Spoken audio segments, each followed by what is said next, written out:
रूस की मिसाइलें, ड्रोन्स और फाइटर प्लेन्स की मार से यूक्रेन का कोई भी कोना नहीं बचा। रूस की स्कंदर से लेकर किंजल हाइपरसोनिक मिसाइलें, सुखोई 52 से लेकर मिग-29 तक फाइटर प्लेन, हजारों की तादाद में अटैक ड्रोन रोज यूक्रेन के किसी न किसी इलाके में तबाही मचा रहे हैं। पिछले 42 महीने के दौरान रूस ने यूक्रेन के चमकते दमकते शहरों को बम बरसा कर खंडहर में तब्दील कर दिया। यूक्रेन के इंडस्ट्रियल जोन बर्बाद हो चुके हैं। अमेरिका की डिफेंस इंटेलिजेंस एजेंसी के मुताबिक रूस के साथ लड़ते हुए अब तक यूक्रेन के 7 लाख सैनिक और आम नागरिक मारे जा चुके हैं, अनगिनत जख्मी हैं। युद्ध की वजह से यूक्रेन में 1 करोड़ से ज्यादा लोग देश छोड़कर चले गए हैं। यूक्रेन की सेना में सैनिकों की इतनी कमी है कि लोगों को घर से जबरन उठाकर जंग लड़ने के लिए भेजा जा रहा है। रूस के साथ जंग की वजह से यूक्रेन की इकोनॉमी 20% घट गई है। यूक्रेन की पर कैपिटा इनकम रूस की आधी हो गई है।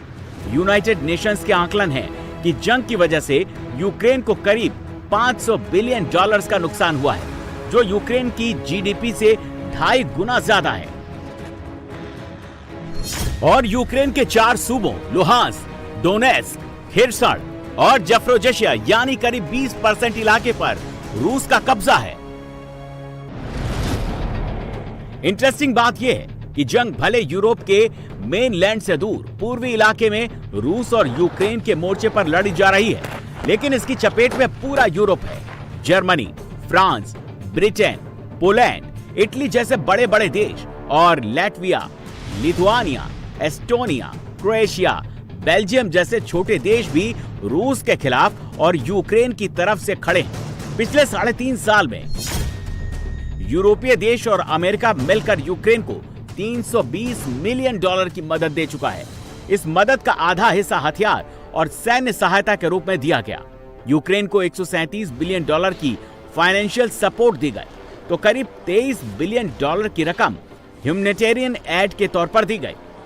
इस आर्थिक मदद के अलावा भी यूरोपियन देश, नेटो और अमेरिका मिलकर यूक्रेन को इंटेलिजेंस की, सैटेलाइट सपोर्ट की, कमांड एंड कंट्रोल की सहायता दे रहे हैं। ऐसा नहीं है कि इस जंग से सिर्फ यूक्रेन में तबाही मची, सिर्फ अमेरिका और यूरोप पर आर्थिक बोझ पड़ा। पिछले 3.5 साल के दौरान रूस ने भी यूक्रेन पर हमले की भारी कीमत चुकाई है। अमेरिका के डिपार्टमेंट ऑफ डिफेंस यानी पेंटागन का अंदाजा है कि यूक्रेन युद्ध की वजह से पिछले 42 महीनों में रूस को $211 बिलियन का नुकसान हुआ है, जो रूस की इकोनॉमी का 10% के बराबर है। इस जंग में रूस के 3,15,000 से ज्यादा सैनिक मारे गए या जख्मी हुए। जंग की वजह से अमेरिका और यूरोप ने जो सैंक्शन लगाए हैं, उनसे रूस की इकोनॉमी की ग्रोथ ठहर गई है। रशियन करेंसी रूबल कमजोर हुई है, देश में महंगाई बढ़ गई है। सेना में जबरन भर्ती के डर से रूस के करीब 6.5 लाख नागरिक सैनिक देश छोड़कर भाग गए हैं। हालांकि तेल और गैस के निर्यात से, मिनरल्स और केमिकल फर्टिलाइजर के एक्सपोर्ट से रूस युद्ध का यह भारी झटका अब तक बर्दाश्त कर पाने में सफल रहा है, लेकिन एक सुपर पावर के तौर पर उसकी हैसियत कमजोर हो गई है। इसीलिए अब अमेरिका के प्रेसिडेंट डोनाल्ड ट्रंप ने सोशल मीडिया पर ऐलान किया कि वो युद्ध रोकने के लिए 15 अगस्त को रूस के प्रेसिडेंट पुतिन के साथ डायरेक्ट मीटिंग करने वाले हैं। तो रूस और यूक्रेन दोनों देशों के नागरिक खुश हो गए हैं। तो क्या 1263 दिन पुराना यूक्रेन वॉर खत्म होने वाला है? ये उम्मीदें इसलिए जगी हैं क्योंकि प्रेसिडेंट डोनाल्ड ट्रंप और रूस के राष्ट्रपति व्लादिमीर पुतिन 15 अगस्त को अमेरिका के अलास्का सूबे में मिलेंगे। वैसे तो व्लादिमीर पुतिन अब तक अमेरिका के 4 प्रेसिडेंट के साथ मीटिंग कर चुके हैं। George W Bush, Barack Obama, Donald Trump और जो बाइडेन के साथ पुतिन की समिट मीटिंग्स हो चुकी हैं। ट्रंप की फर्स्ट इनिंग में भी पुतिन उनसे मिल चुके हैं, लेकिन यूक्रेन युद्ध शुरू होने के बाद ये पहली बार होगा जब रूस और अमेरिका के प्रेसिडेंट एक साथ बैठकर जंग खत्म करने की बात करेंगे। इससे पहले अमेरिका के किसी प्रेसिडेंट से पुतिन की समिट मीटिंग 2021 में हुई थी, जब वो जेनेवा में जो बाइडेन से मिले थे।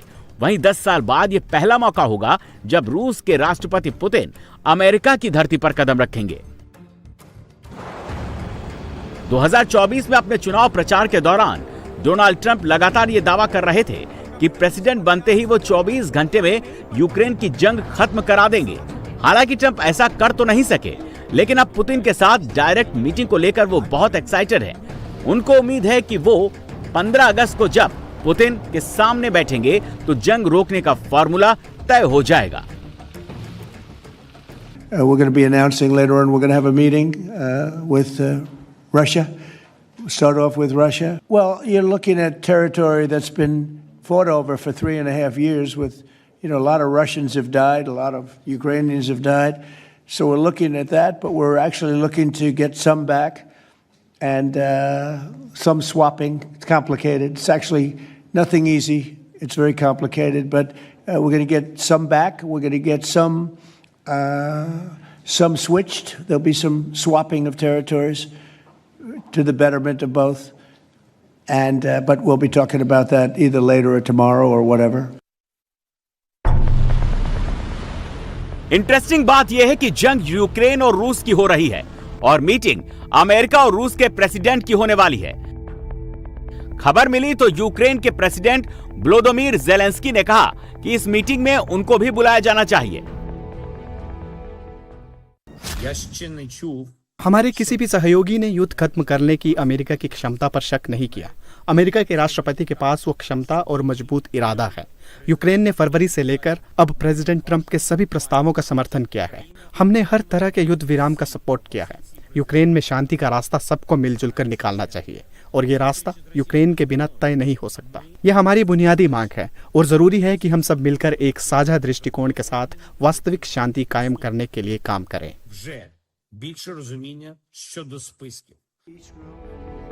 हालांकि प्रेसिडेंट ट्रंप ने साफ कर दिया कि 15 अगस्त को अलास्का में पुतिन के साथ उनकी मीटिंग होगी। इसमें ज़ेलेंस्की होंगे या नहीं, ये किसी को नहीं पता। For you to meet with him, he doesn't have to agree to meet with Zelensky. Is that what you're saying? No, he doesn't. No. So when do you think that meeting? They would like to meet with me, and I'll do whatever I can to stop the killing. So, Zelensky परेशान है, लेकिन Trump और Putin की सीधी बैठक से रूसी खेमे में खुशी जाहिर है। व्लादिमीर पुतिन और उनकी टीम ने ट्रंप के साथ डायरेक्ट मीटिंग का स्वागत किया और उम्मीद जताई कि इससे जंग का कोई ना कोई हल जरूर निकलेगा। हाँ, बिल्कुल। दोनों राष्ट्रपति निश्चित रूप से यूक्रेन संकट का एक स्थायी और शांतिपूर्ण समाधान तलाशने की चर्चा करेंगे। आगे चलकर ये बिल्कुल वाजिब अपेक्षा है कि दोनों राष्ट्रपतियों की अलग मुलाकात रूसी क्षेत्र में होगी। इस बारे में अमेरिका के राष्ट्रपति को पहले ही निमंत्रण दिया जा चुका है।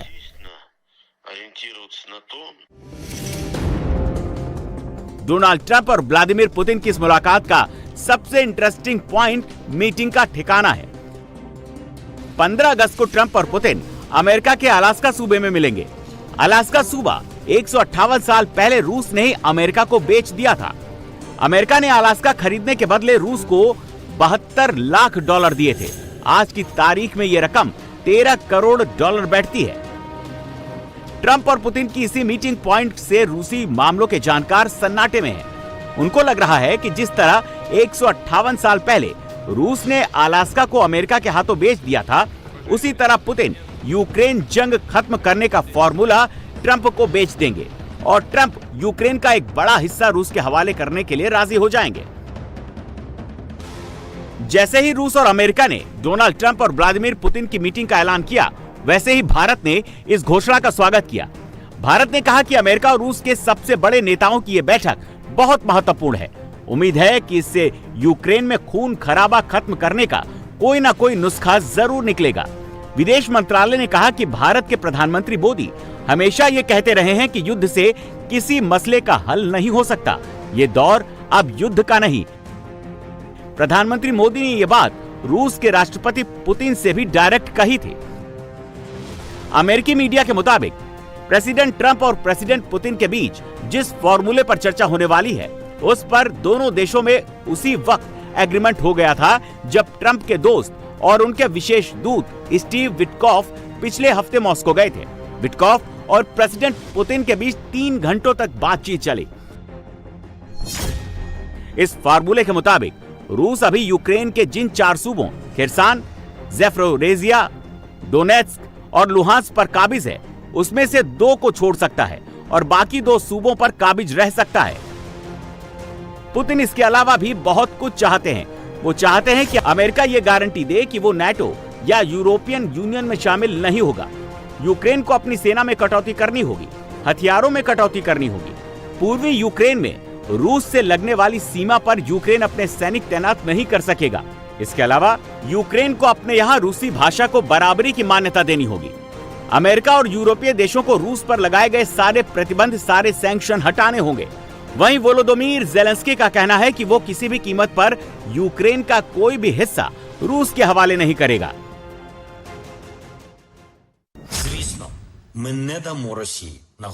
यकीनन रूस ने जो कुछ किया है उसके लिए हम उसे इनाम तो नहीं देंगे। यूक्रेन की जनता शांति की हकदार है, लेकिन हमारे सभी साझेदारों को ये समझाना होगा कि सम्मानजनक शांति क्या है। ये युद्ध खत्म होना चाहिए और रूस को इसे बंद करना चाहिए। ये युद्ध रूस ने शुरू किया था और अब वो इसे खींच रहा है, सारी डेडलाइन की अनदेखी कर रहा है, और यही हमारी समस्या है, कुछ और नहीं। जहां तक यूक्रेन के इलाकों का सवाल है तो ये यूक्रेन के संविधान में पहले से ही लिखा है। इससे कोई अलग नहीं कर सकता और कोई कर भी नहीं पाएगा। अब अगर ज़ेलेंस्की अपने रुख पर अड़े रहते हैं तो ट्रंप का प्रेसिडेंट ऑफ पीस बनने का ख्वाब अधूरा रह सकता है। ट्रंप को नाराज करना ज़ेलेंस्की को महंगा पड़ सकता है। फिलहाल 15 अगस्त को पूरी दुनिया की निगाहें जहां लाल किले से भाषण दे रहे नरेंद्र मोदी पर होंगी और फिर अलास्का में ट्रंप और पुतिन की मीटिंग पर होगी। बड़ा सवाल यही होगा, क्या शांति बहाल करने का फॉर्मूला सबको कबूल होगा?